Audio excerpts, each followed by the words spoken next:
Ball pythons, Andy. Ball pythons. We love talking about ball pythons, right? Look at Andy's face. He's like, oh, there we go.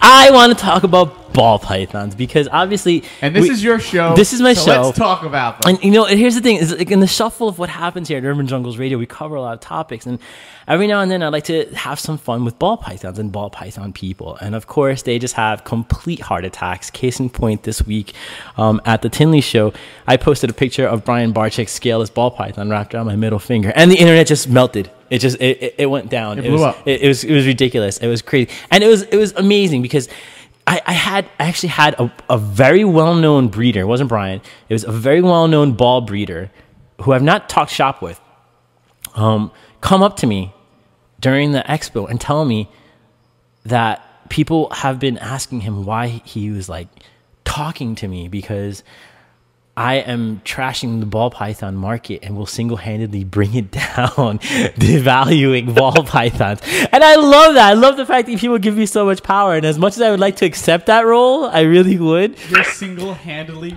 I am single-handedly destroying the ball python market. That's right. Then you need to talk to my wife's friend. It was all your fault. And here's the thing. People get all crazy when I talk about ball pythons. And look, good for you defending your snakes. And you have every reason in the world to, but I want to explain my point of view, my perspective on this, and why it is I trash the ball python. Strap in. Here we go. Well, let's just say, here's what most people don't understand, and Alan, you could back me up on this. I know the ball python. I know the ball python all too well. I've had a 20-year affair with the ball python. See, he still loves them. I have. No, you know what? I have not kept them. I have not kept them in numbers, but you people forget that I have worked my whole entire goddamn life in pet shops and breeder facilities and zoological facilities. So I have had them. I worked with them as a kid in stores, in pet shops, before all this morph shit went down. I used to go to the importers and buy them for $15 to $20 each on behalf of my shops, the shops that I was working for, and have the duty. And no one can get a biggie.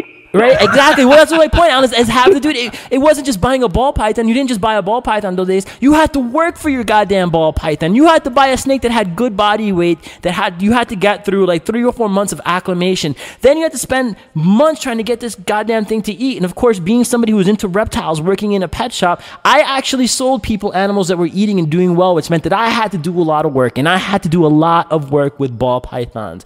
Back in the day, we didn't have African soft-furred rats and all that shit. We had to go out and buy gerbils, get gerbils to start ball pythons feeding. Alan, remember the gerbil days?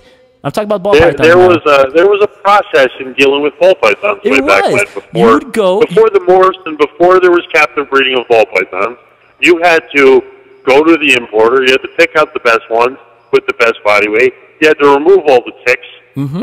You had to hope that they didn't have any internal parasites because they had plenty of external ones. It was a different world back then because every goddamn ball python was like 5 feet long, right, Alan? They were like 5 feet long, and like your thighs. They were monsters and they were beasts. And this was because it was the days before the farming. It was the days before they knew if they kept these animals back that it would make them more money in reproductive sense later on. So you had to deal with these goddamn 15 to 20-year-old wild animals, right? That were like 4.5, 5 feet long monsters that wouldn't eat, and you had to acclimate them. Like Alan said, you had to remove all their parasites externally, then internally, which virtually nothing was known about that at the time, even the 80s and 90s, unless you were a veterinarian. You know, it wasn't now where we kind of know what treats what, you know, very commonplace in the reptile industry where people self-treat their animals. That wasn't the case. You had to work with these animals. So I spent hours upon hours working with goddamn ball pythons, cleaning them up, getting them to eat, getting them in good health so that I could sell them along the pet shop. The pet shop I worked at as a kid, before I could even drive, the guy would put me on commissions. So if I wanted to make money, I had to sell these goddamn ball pythons if I wanted to make my 20, 30 bucks, you know, for selling that. So I had to make sure they were good animals. And I didn't want people coming back and giving me a hard time. I was a reptile lover, so I made sure that they got animals that were good. So I have dealt with more ins and outs without ever keeping a ball python than the majority of you who are out there bitching about me bitching about ball pythons. And you have no freaking clue. So shut up, because you had no idea before they even knew they could farm them. I was out there. I was out there when they started farming. You know what? That was a whole other nightmare once they started farming ball pythons. First, the babies came in. Then they had like a 95% mortality rate. These babies were disgusting. I hate to say that, but it was disgusting because they didn't even know how to ship or prepare these animals. So they would just prepare all these babies that were just premature, hadn't even shed for the first time, completely dehydrated. They would send them off, throw them in bags, and send them off overseas to people. And people were like, "Oh my God, it's a baby one. It's not a 5-foot long one." And they would take these out, and these things would all crap out. They would all crap out, and they would all die. Alan, am I bullshitting at one point in time? It wasn't even that. It was, the fact that they weren't prepared to know how to ship them yet. So they shipped too many of them together. They would be, sweating everything up. They would be dying. They would be in bad shape when you got them. It was horrible. Forget about buying the ones that were farm raised that have been sitting around for a while in Africa, because those were severely dehydrated and they weren't offered any food, and they already had their first shed. No, and they, even the captive-born babies wouldn't live because no one really knew what to do with them yet, Nobody knew what to do with them. They were horrible, and they were so hard to get along. And then the morphs came along. Then, boom, the 90s came, and then the morphs came along. And I think one of the biggest things that will always impact with me about the morphs was the piebald, obviously. It was like one of the big ones on the scene. And still is one of the most important morphs, I think, to the ball python industry. But the pied came on. It was Pete Call. I remember Pete Call put in an article in Reptiles magazine along with Mark Spataro that just blew everybody away. He was just talking about the genetics behind it. It was an inheritable trait, and he was showing off his animals. And then it wasn't more than a few months later for the first time in the 90s at what was now it was Aberdeen. Alan, remember Aberdeen show? It was the All Maryland show, like 2 shows before it is what it was now. And it was at the Aberdeen, Maryland show. I'll never forget, Pete Call had published that article on piebald, and he brought them to the show, and people were seeing morphs for like the first time at shows. People were freaking out, and it was like, oh, this would be great. Now we can finally work towards captive breeding. Well, that didn't happen. That didn't happen at all. If anything, we are still rolling in import ball pythons. And that's the hypocrisy. That's the shit that drives me crazy. It's not the animals themselves. Just this week, I cared for Andy's ball pythons. Fact, Andy. Admit it. True, right?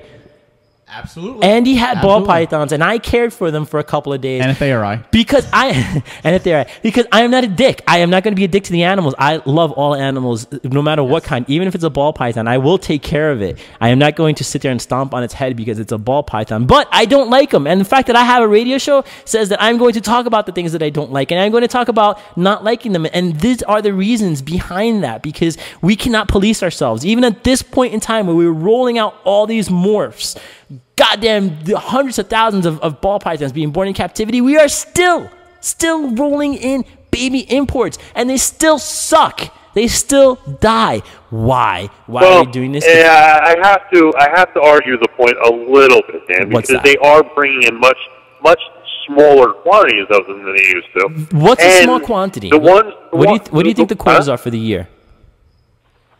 I would say that maybe now they're bringing in 10,000, where they were bringing in hundreds of thousands. That's before. Still way for as many. Ball python I breeders. I don't disagree with you in a way.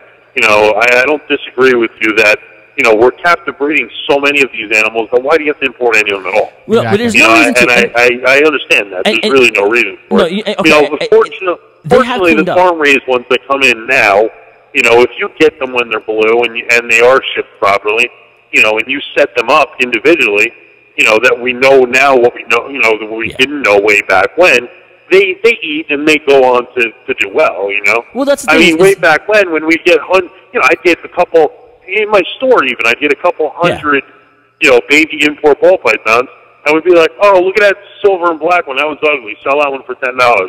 That was an anachronistic one. But that's the thing, is that the morph madness just made it worse. It made it so much worse now, because now you have the situation where people are breeding the snakes just to get to the next morph. And that's the other thing that drives me crazy about the ball industry. It's all about the money. And I don't care how people argue against this. It's bullshit. It's true. It is about the money. And this is what this snake represents. Nobody buys a morph as a pet.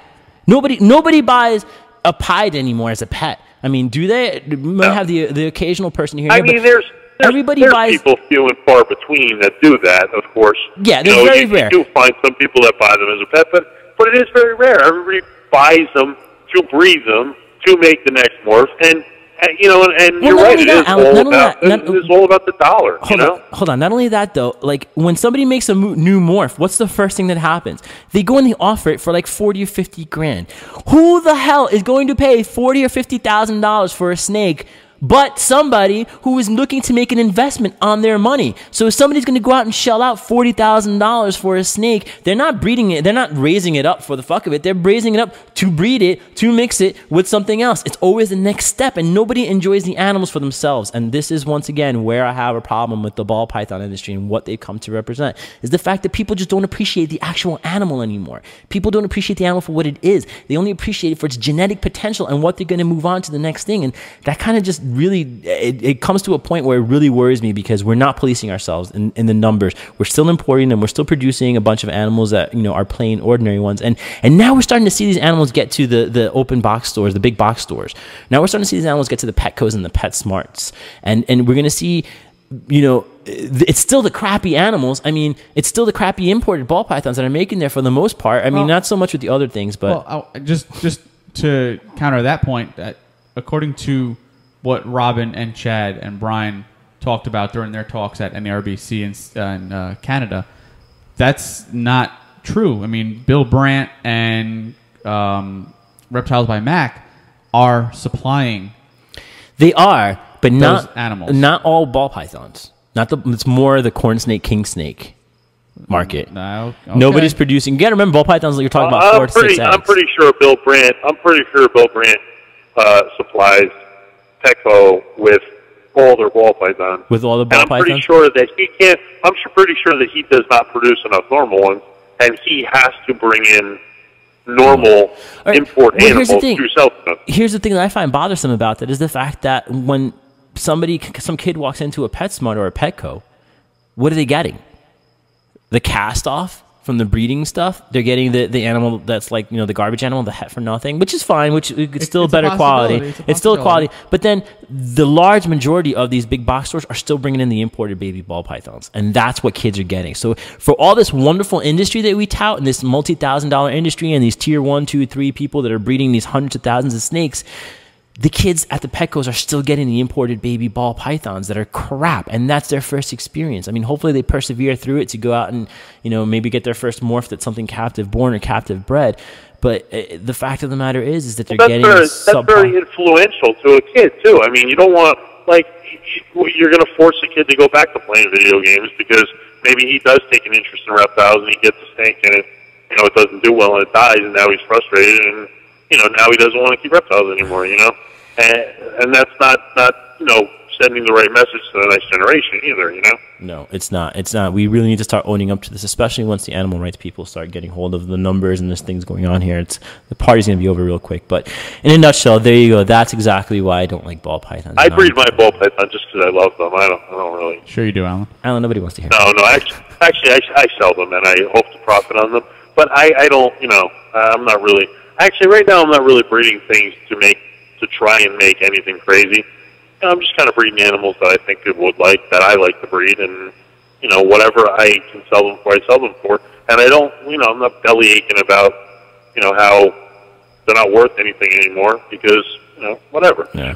I mean, the bottom line is, unfortunately, they take away from the diversity that somebody could be enjoying in this trade and market because everyone's so focused on the big bucks with the ball python. You know, I had a really good song for this, and I didn't finish it in time. I don't think we have the time for this.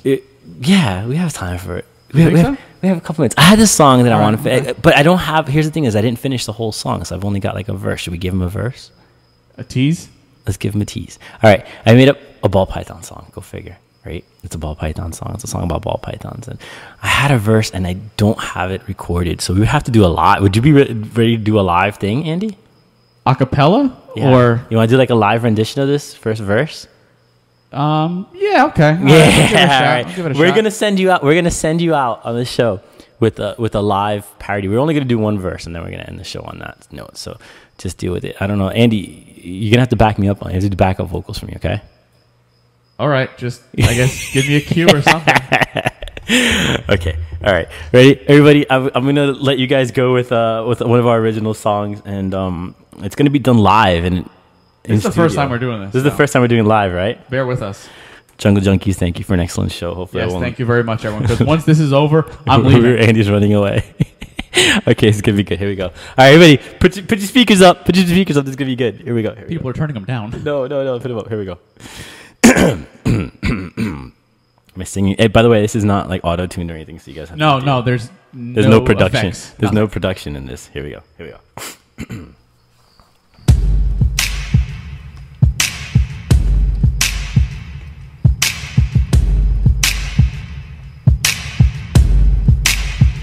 I once saw a diamond in the flesh. I cut my teeth on a pair of rings in the 90s. I had them shipped to my address in a torn up box. No FedEx service, but every breeder's like BP show booth, talking in the bathroom, G-stripe head clown stashed in the hotel room. We don't care. We're driving Cadillacs in our dream, but everybody's like scaleless, black back, pastels on your timepiece, G-stripe caramels, tigers on a gold leash. We don't care. We aren't caught up in your love affair, and we'll never breed royals. It don't run in our blood. Another morph just aimed for us. We crave a different kind of buzz, and then we breed is cooler. You can keep your spider bee, and baby I'll rule. Let me live that fantasy. Remember Jungle Radio? Yeah! I'm done. Andy, that was awesome. Come on, man. The Beastmaster has spoken.